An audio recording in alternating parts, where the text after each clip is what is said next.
လူတစ်ယောက်တမန်တိုင်းတည်ဆုံးသွားရင်အဲ့ဒီဖြစ်ရဟာတမန်ကိစ္စတစ်ခုဖြစ်ပါတယ်ဒါပေမဲ့ရရဆက်ဆက်အသက်ခံရတာမျိုးဖြစ်လာတဲ့အခါမှာတော့ဒီနေရာကတရေချောက်တယ်ဆိုတဲ့အထိတပြေးပြေးပြောင်းလဲသွားတတ်ကြပါတယ်ဒါကိုတချို့လူတွေကစိတ်ဝိညာဉ်ကမတတ်မတာခံစားနေရတာကြောင့်တစုံတရာကိုပြန်လဲဖော်ပြပေးနေတာလို့ယုံကြည်တတ်ကြပါတယ်တနည်းပြောရရင်တရေချောက်ကန်ရတယ်ဆိုတာဟာထင်ရောက်ထင်မှားကြောင့်လည်းဖြစ်နိုင်တယ်လို့ဒီနေရာမှာဖြစ်ပျက်ခဲ့တဲ့အကြောင်းအရာတွေနဲ့လည်းတိုက်ရိုက်သက်ဆိုင်မှုရှိနေပါတယ်ကျွန်တော်အခုပြောပြမဲ့ဖြစ်ရမှန်ဇလံကိုနားထောင်ပြီးသွားရင်တော့ရှေ့မှာကျွန်တော်ရှင်းပြခဲ့တဲ့အရာတွေကိုနားလည်လိမ့်မယ်လို့မျှော်လင့်ပါတယ်ဒီအကြောင်းအရာတွေကိုမပြောခင်မိတ်ဆွေတို့ကိုမေးစရာတစ်ခုရှိပါတယ်တရေတကယ်ရှိတယ်ဆိုတာယုံကြည်ကြပါသလားခင်ဗျာ1984ခုနှစ်နိုဝင်ဘာလ13ရက်နေ့မနက်3နာရီလောက်မှာ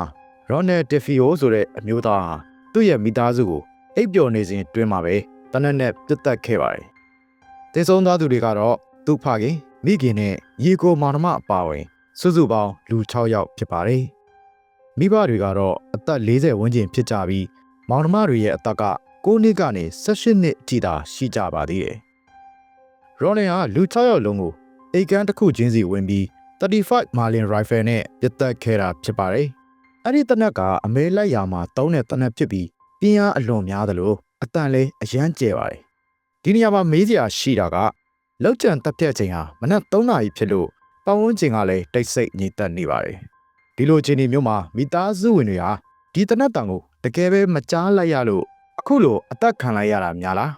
။ပြောချင်တာကပထမဆုံးလူကိုတနက်နဲ့ဆပ်ပစ်လိုက်တဲ့အချိန်မှာပဲတနက်တန်ထွက်ပေါ်လာတာကြောင့်ကျန်တဲ့လူတွေကအဲ့ဒီတနက်တန်ကိုကြားပြီးဘေးလူရာကိုဘာဖြစ်လို့မပြေးခဲ့ကြတာလဲ15မိနစ်အတွင်းတနက်တန်6ချက်ထွက်ပေါ်လာခဲ့ပေမဲ့ဒီအိမ်ကြီးထဲမှာလူ6ယောက်ပြတ်သက်ခံရတယ်ဆိုတာကိုဘေးပတ်ဝန်းကျင်ကရောဘာဖြစ်လို့သတိမထားမိခဲ့ကြတာလဲနောက်ပြီးသူကဘာဖြစ်လို့သူ့မိသားစုဝင်တွေကိုအခုလိုမျိုးရက်ဆက်ဆက်ပြတ်သက်ခဲ့ရတာလဲ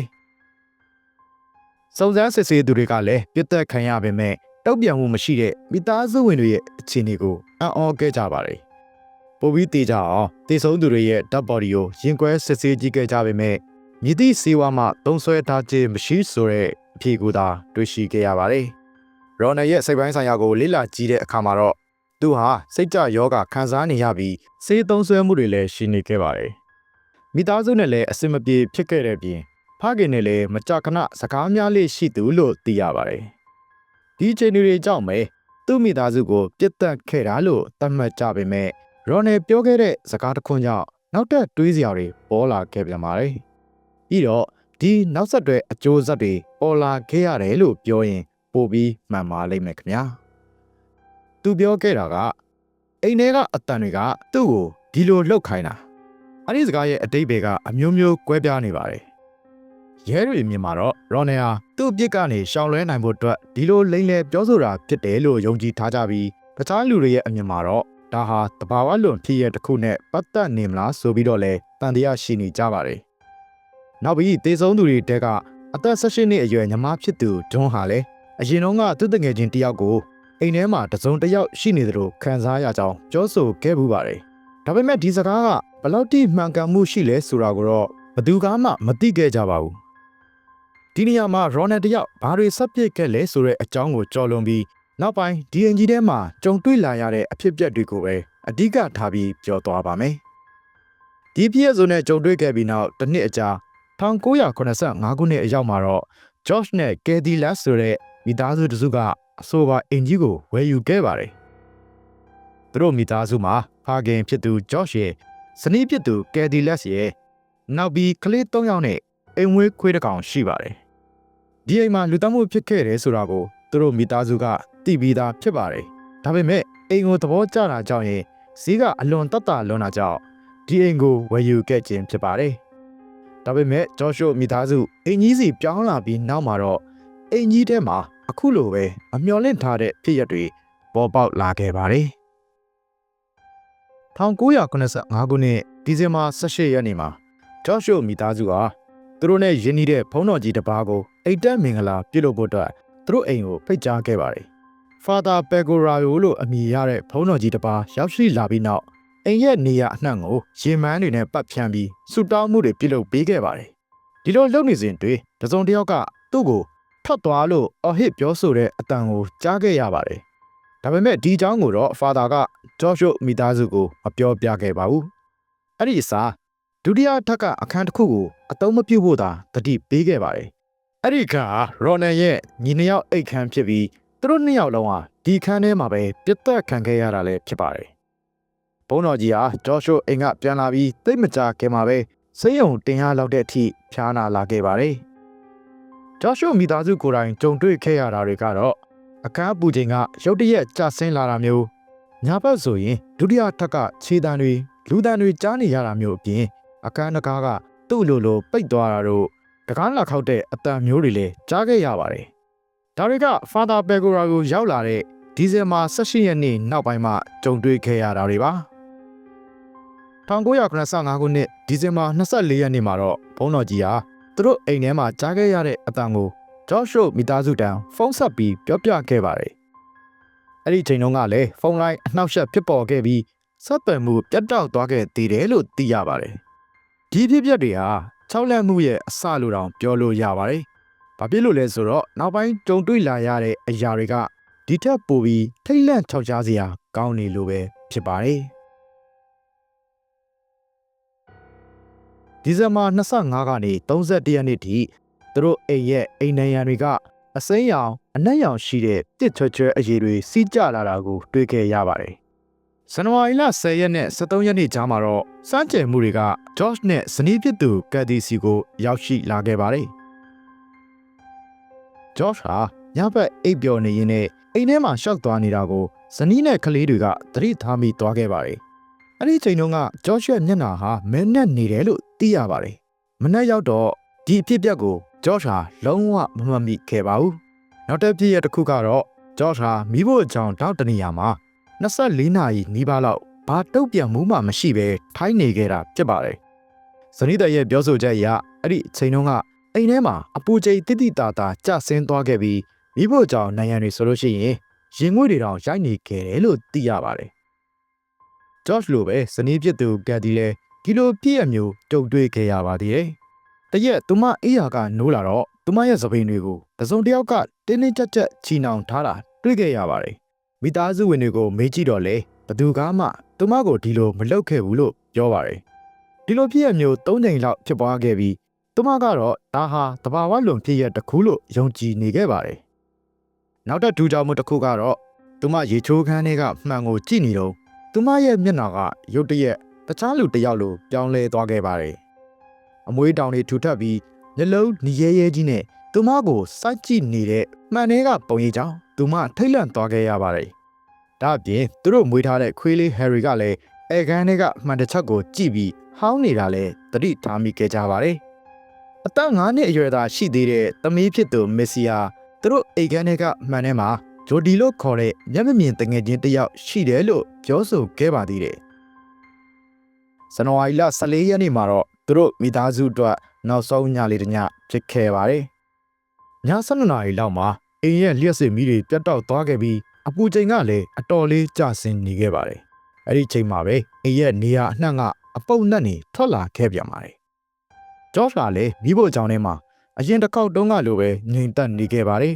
။ဇနီးဖြစ်သူကထိတွေ့လိုက်တဲ့အခါမှာဂျော့ရှ်ရဲ့ခန္ဓာကိုယ်ကရေခဲလိုအေးဆက်နေပြီးနှစ်ဖူးမှာတော့ထွေးဆက်တွေတွက်နေတာတွေ့ခဲ့ရပါတယ်။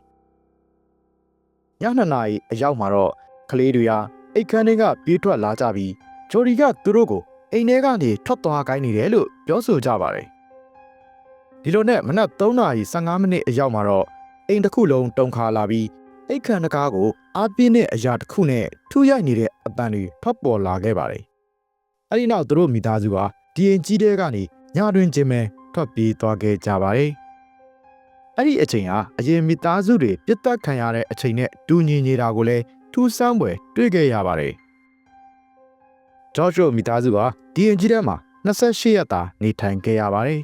။အဲဒီနောက်မှာတော့သူတို့ဟာအိမ်ကြီးထဲမှာကြုံတွေ့ခဲ့ရတဲ့အကြောင်းတွေကိုမီဒီယာသမားတွေထံပြောပြခဲ့ပါတယ်။1986ခုနှစ်မှာအမေရိကန်ရဲ့နာမည်ကြီးစာအုပ်ထုတ်ဝေရေးကုမ္ပဏီဖြစ်တဲ့ Printing Hall က